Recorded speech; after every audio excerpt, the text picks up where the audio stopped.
नमस्कार, मैं हूं मनोज सैनी। आईएनडी स्पेशल में आपका स्वागत है। मुद्दा है बाघ बचाओ। मध्य प्रदेश में जिस तेजी की रफ्तार से बाघों में इजाफा हुआ है और टाइगर स्टेट का दर्जा मिला है, अब 2020 आते आते मार्च में फिर एक बार गिनती होना है, मार्च अप्रैल में, लेकिन उससे पहले बाघों पर संकट मंडरा रहा है। लगातार जो खबरें आ रही है, यदि बीते 6 माह में हम देखें तो 24 बाघों की मौत हुई है। लगातार हो रही बाघों की मौत से क्या माना जाए? क्या जिस तरह से उनकी सुरक्षा होना चाहिए, देखभाल होना चाहिए, उसमें कहीं कोई कमी दिखाई दे रही है? दरअसल ये बात इसलिए भी सामने आ रही है कि इस बीच खुद मुख्यमंत्री बाघ संरक्षण पर एक चर्चा करने वाले हैं और वो भी शायद इस बात को लेकर चिंतित है कि आखिर ये सब हो कैसे रहा है। 24 नवंबर को बांधवगढ़ नेशनल पार्क में ये बैठक होगी, लेकिन बैठक से पहले जिस तरह बाघों की संख्या में कमी आई है, वो चिंता बढ़ा रही है कि आखिर ऐसा कैसे हो रहा है।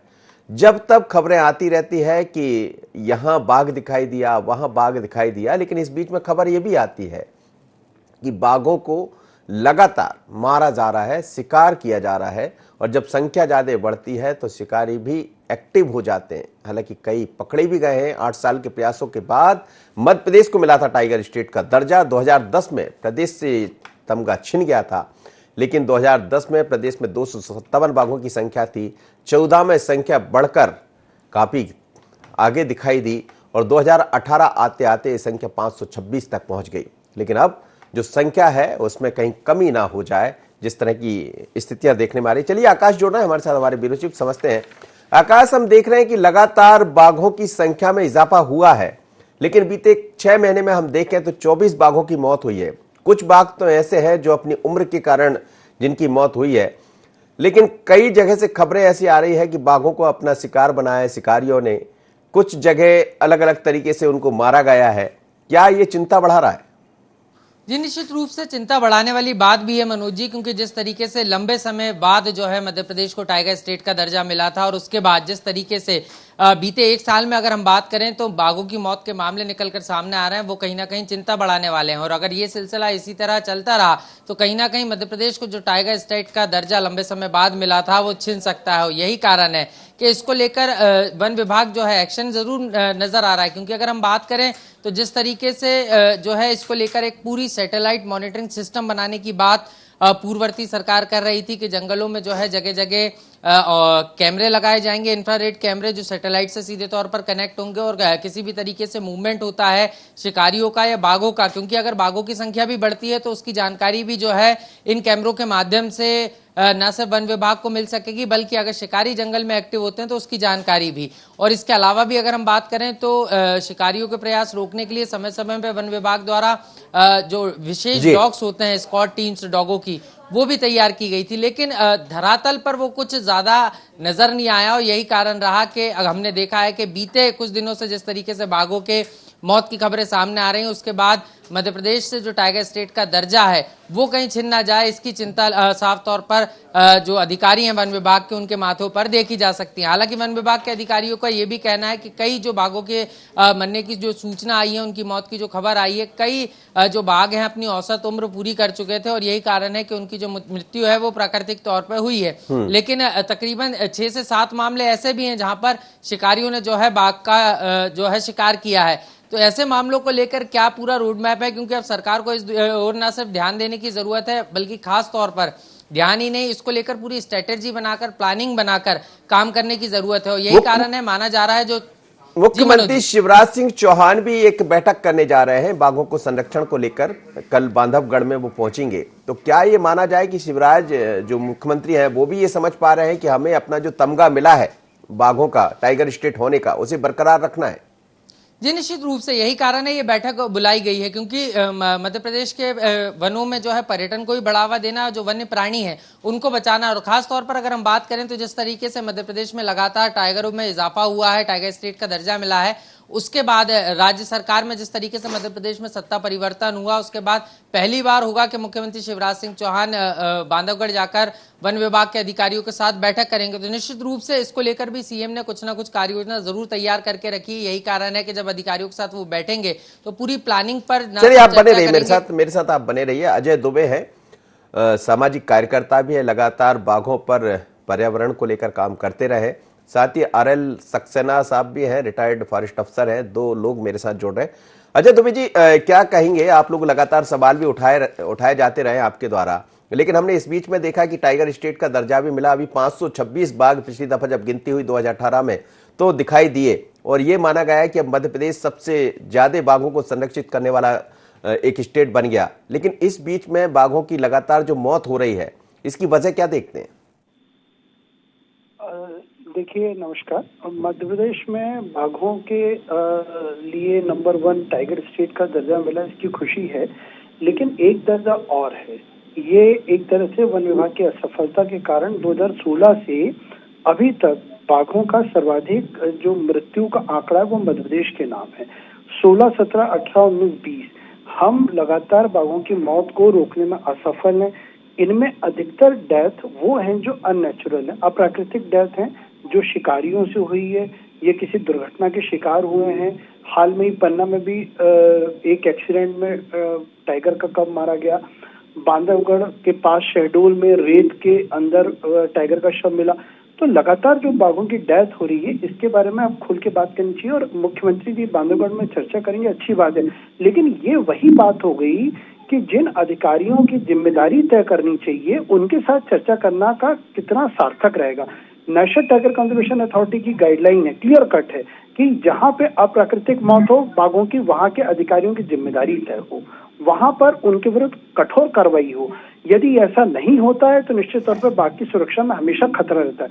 और मध्य प्रदेश के लिए एक खास बात है, NTC कहता है स्पेशल टाइगर प्रोटेक्शन फोर्स बनाइए बांधवगढ़, कान्हा और पेंच में। हम ये 10 साल से देख रहे हैं, हम लोग हाईकोर्ट भी गए हैं, वो फोर्स नहीं बना है।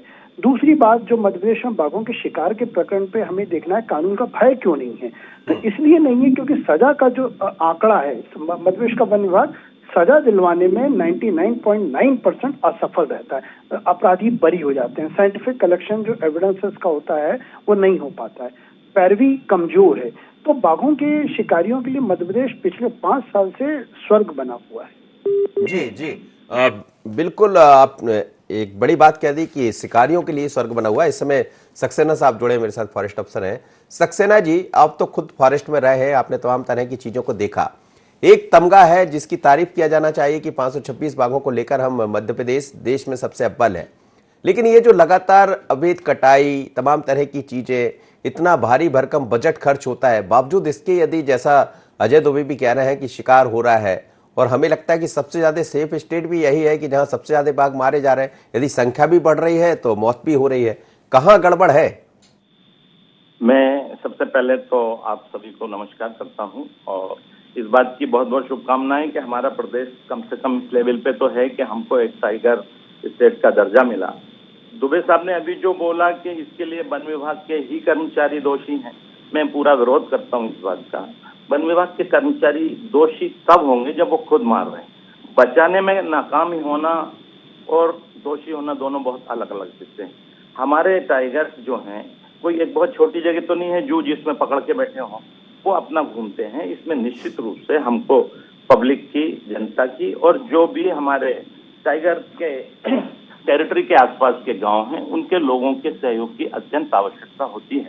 दिन रात कहीं से भी कोई शिकार की सूचना, अभी तक वन विभाग को जो भी शिकार की सूचनाएं मिलती थी वो केवल छोटे जानवरों की मिलती रही हैं। कभी भी टाइगर शिकार की सूचनाएं मिलने में हम लोग पूरी तरह असफल रहे हैं। उसका कारण ये रहा है कि ग्रामीण लोग कभी भी किसी भी शिकारी के सामने अपने आप को छोटा महसूस करते हैं, या वो डर की वजह से कोई भी सूचना नहीं मिल पाती। हम लोग कोशिश पूरी कर रहे हैं, ये कहना बिल्कुल गलत है कि कोई कोशिश नहीं हो रही है। कोशिश पूरी हो रही है, तभी तो हम लोग वहां तक पहुंचे हैं जो तबका हमको मिला है। अगर कोशिश नहीं होती तो ये तबका हमको नहीं मिलता। जहां तक नियम और कानून की बात है, कानून में पूरे प्रावधान है और उसको पुरजोर तरीके से उसका हम लोग कोशिश करते हैं कि कोर्ट में जाकर अपना पक्ष रखें।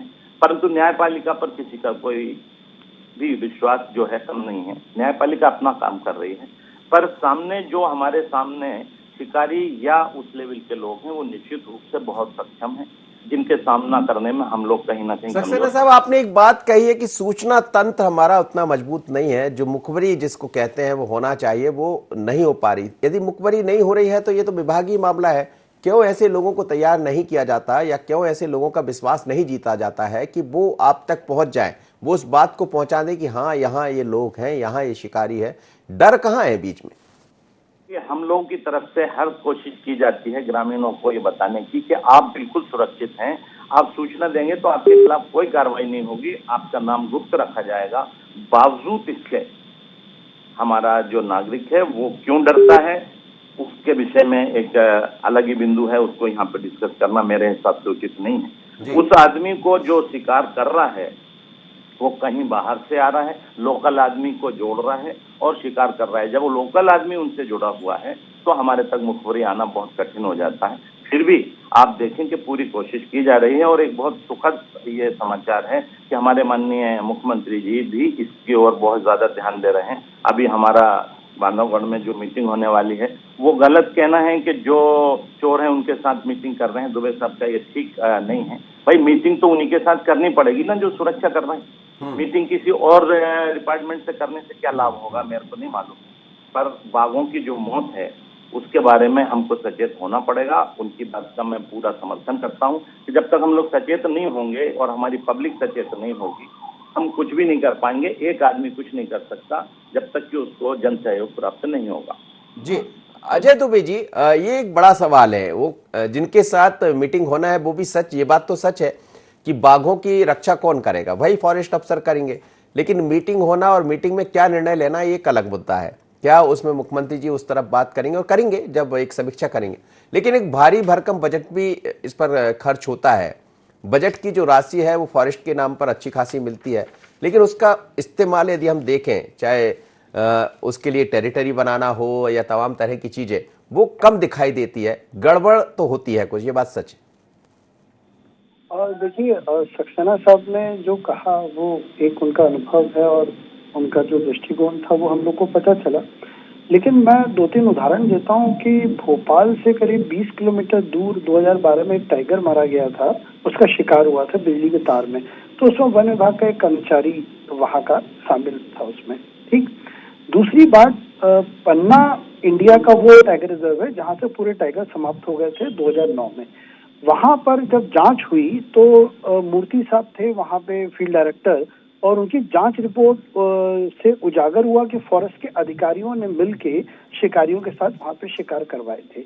कई अधिकारियों के नाम में मेरे पास रिपोर्ट भी है, और एनटीसी ने उसमें सीबीआई इंक्वायरी के लिए कहा था, लेकिन वो सीबीआई इंक्वायरी नहीं हुई। फॉरेस्ट अधिकारियों की भूमिका दो तरह से हम देखते हैं, क्या शिकारियों के साथ वो साठगांठ रखते हैं या फिर उनकी लापरवाही, आपराधिक लापरवाही शिकारियों को स्थान देती है।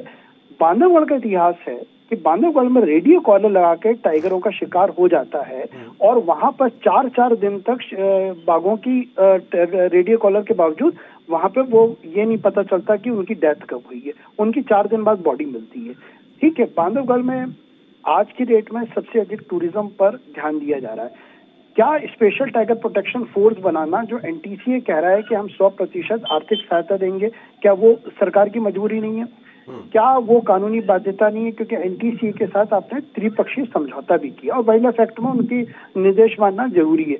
हम हजारों करोड़ यदि खर्च कर रहे हैं और इसके बावजूद भी यदि बाघों का संरक्षण हम दूसरे राज्यों के मुकाबले नहीं कर पा रहे हैं तो ये शर्म की बात है। और एक बड़ी इंपॉर्टेंट बात है, कर्नाटका जब ये टाइगर सेंसस आई थी 18 में, उसमें 5 टाइगर रिजर्व के साथ कर्नाटका 524 था, हम 526 थे।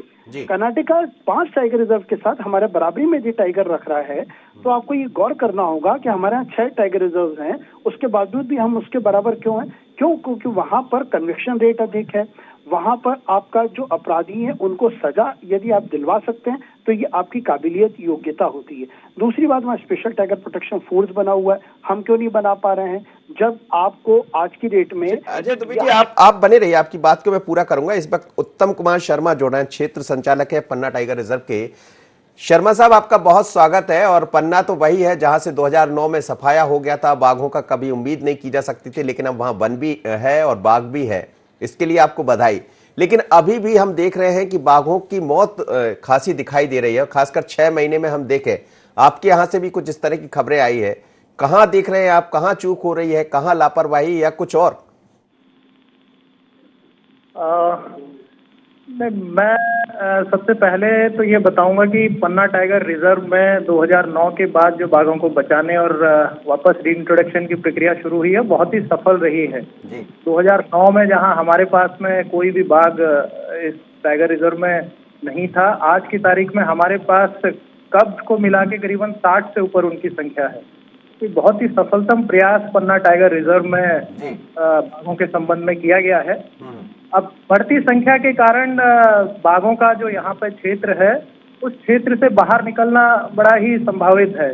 पन्ना लैंडस्केप की हम लोग बात करते हैं कि बाघ यहाँ के कोर क्षेत्र से अलग अलग जंगलों में जाएंगे, और जब इन जंगलों से कोर क्षेत्र से निकल कर लैंडस्केप के जंगलों में जाते हैं तो कई बार जो है वो इस प्रकार की घटनाएं देखने में आती हैं। जैसे अभी बहुत ही एक दुर्भाग्यपूर्ण घटना हुई जिसमें रोड एक्सीडेंट में एक बाघ शावक की मृत्यु हुई है। तो संख्या बढ़ने के कारण यहाँ पे इस प्रकार की जो आप बता रहे हैं, इस प्रकार की बाघों के बीच में आपसी संघर्ष है, क्योंकि जो यहाँ के जंगल हैं उसमें बाघों की संख्या अधिक है। और हमारा ये प्रयास है कि हमारे पास में जो भी बाघों के रहने का क्षेत्र है, चाहे वो कोर के रूप में हो या बफर के रूप में हो, उसको हम इस लायक बनाएं कि यहाँ पे बाघों की संख्या 60 से बढ़ के जो है वो आगे और बढ़े। जिस प्रकार से हमारे यहाँ अभी जो बाघों का मेल फीमेल का सेक्स रेशियो है, इसके हिसाब से संभावित है कि अगले 3 से 5 साल में यहाँ पे बाघों की संख्या 60 से बढ़ के 80, 90 और 100 तक भी पहुंच सकती है। तो हमें अब उस प्रकार के प्रयास करने होंगे। और इसमें ये बड़ी प्राकृतिक सी प्रक्रिया है कि जब बाघों की संख्या अधिक है, बाघ क्योंकि एक टेरिटोरियल एनिमल है, तो उनमें आपसी संघर्ष भी होता है और उसमें प्राकृतिक रूप से मृत्यु भी होती है। यहाँ पर जो पन्ना टाइगर रिजर्व की जो घटनाएं हैं, वो बाघों के आपसी संघर्ष की, या अभी दुर्भाग्यपूर्ण जो एक रोड एक्सीडेंट में घटना हुई है, वो उस प्रकार की घटनाएं हैं। शिकार की, पोचिंग की, इस प्रकार की घटनाएं यहाँ पर पिछले 12 वर्षों से कोई भी नहीं। जी चलिए, इसके लिए तो आपको बधाई और आप बने रहिए। मैं लेकिन सक्सेना साहब के पास चलता हूं, फिर लौटूंगा अजय दुबे जी के पास।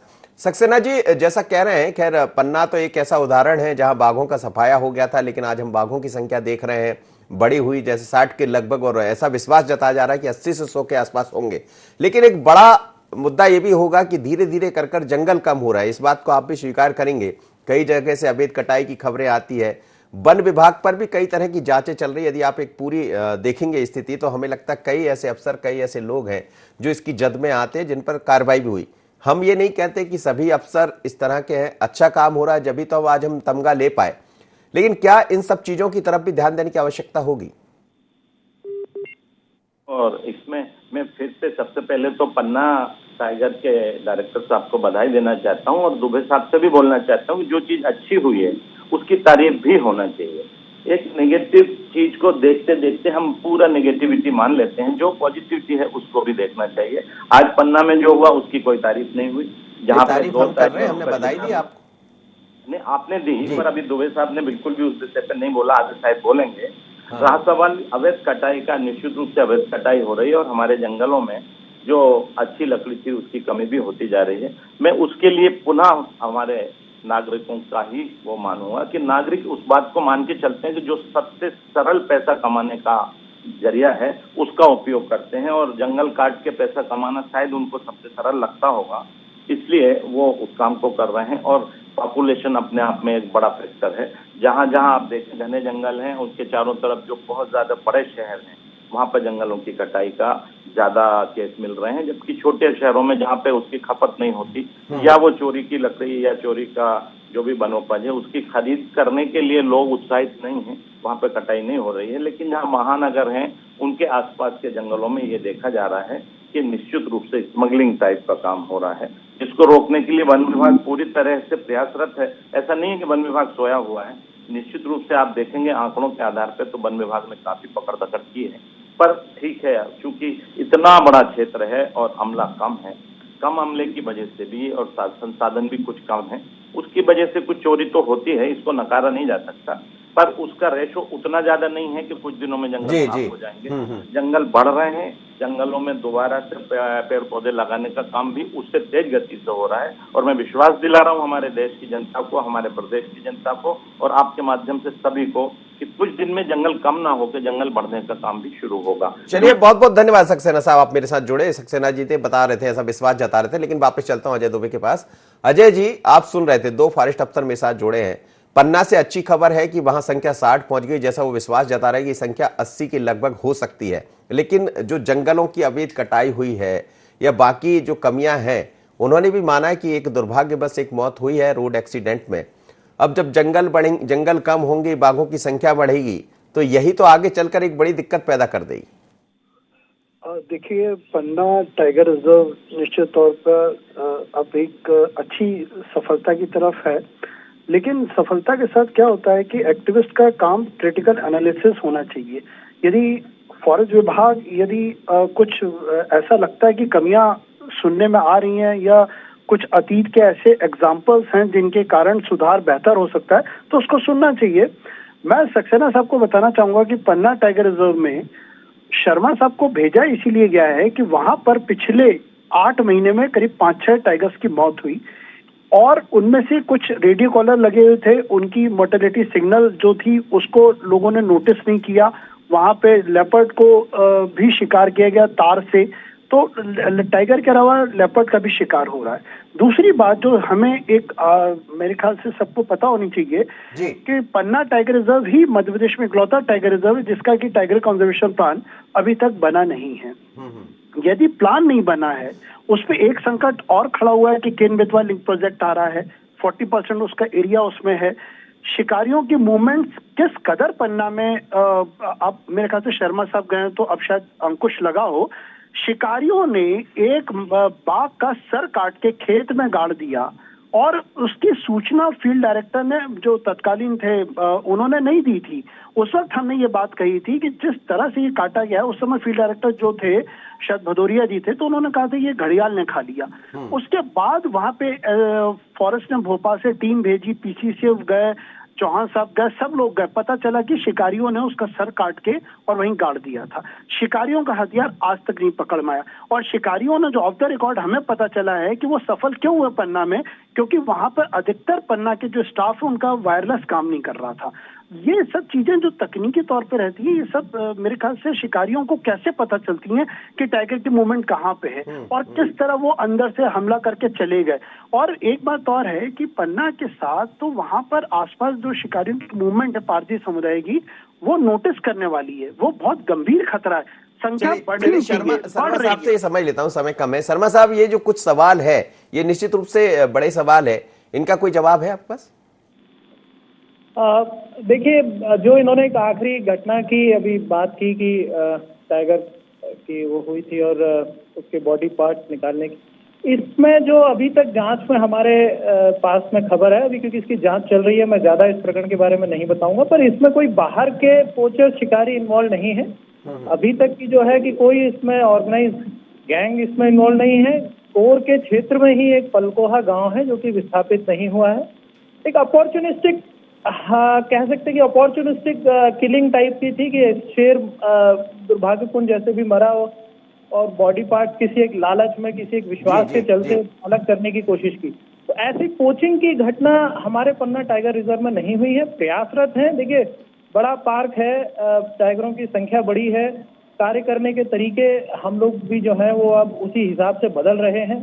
जो भी छोटी मोटी इंफ्रास्ट्रक्चर की समस्या है, सरकार उस पर बहुत ध्यान दे रही है और जिस भी प्रकार की हमारी जरूरतें हैं वो पूरा करने के लिए। सर, आप बिल्कुल, आप बधाई है आपको कि वहां संख्या भी बढ़ी है, लेकिन कुछ गलतियां, कुछ चीजें जरूर दिखाई दे रही, जिसका आप कह रहे हैं कि जल्द उस पर सरकार भी ध्यान दे रही है, आप भी, और बेहतर है कि आप लोग सभी ध्यान दें। लेकिन हमारा मकसद यही है। आप सभी मेहमानों का बहुत बहुत धन्यवाद, आप मेरे साथ जुड़े। लेकिन ये बिल्कुल सच है कि आने वाले दिनों में फिर एक बार गिनती होना है और हम चाहते हैं कि मध्य प्रदेश को जो बाघों का तमगा मिला है, सबसे ज्यादा टाइगर स्टेट का जो दर्जा मिला है, वो यथावत रहे। IND24 की भी यही कोशिश है, आपसे भी यही कहना है कि यदि आप वन क्षेत्र में रहते हैं जहां बाघों की संख्या खासी है और कोई लोग ऐसे आपको दिखाई देते हैं या किसी ऐसी घटना को अंजाम देते हैं, तो आप भी सहयोग करिए। वन विभाग अकेला नहीं है, हम सब की कोशिश यदि ये रहेगी तो हमें लगता है कि जो तमगा हमारा है वो बरकरार रहेगा और इस तमगे को बरकरार रखना ही हमारी जिम्मेदारी है। इसीलिए तो हम बाघ बचाओ लेकर आए हैं। चलिए, आप सबका बहुत बहुत धन्यवाद। जुड़े रहिए IND24 के पास। नमस्कार।